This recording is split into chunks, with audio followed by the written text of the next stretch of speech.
Ultime audience publique au tribunal de première instance de Libreville dans l'affaire Estelle Ondo, Union nationale. Le point de discorde reste l'exclusion de la vice-présidente de toute activité liée à cette formation politique. L'avocat de la défense s'est appuyé sur l'article 133 du Code de procédure civile qui met en lumière la fin de non-recevoir. Les contours du procès avec Henrik Bokoko et Victor Mondonga.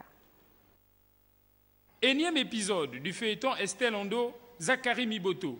Les avocats des deux parties ont été entendus à nouveau par le président du tribunal de Libreville. Au centre des plaidoiries, l'article 133 du Code des procédures civiles mettait en évidence la fin du non-recevoir, brandi par l'avocat du président de l'Union nationale. Le débat que nous avons eu aujourd'hui porte sur l'opportunité de la procédure. Est-ce qu'aujourd'hui, la procédure est en état d'être jugée par le tribunal de Libreville? Notre position, c'est non. Pourquoi? Parce qu'il existe des voies de recours qui n'ont pas encore été exercées par Mme Ondo au sein du parti.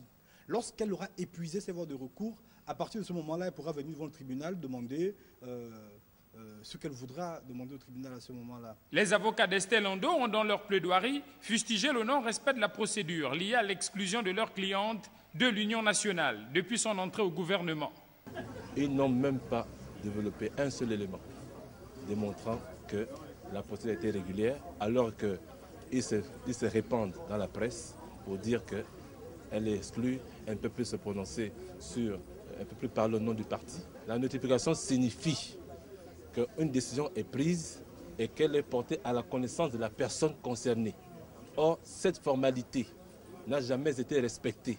Au sortir de l'audition, la vice-présidente de l'Union nationale affiche la sérénité quant au dénouement de cette affaire. Si l'Union nationale, version Miboto, estime qu'ils doivent m'exclure, mais qu'ils respectent l'esprit et la lettre de nos statuts.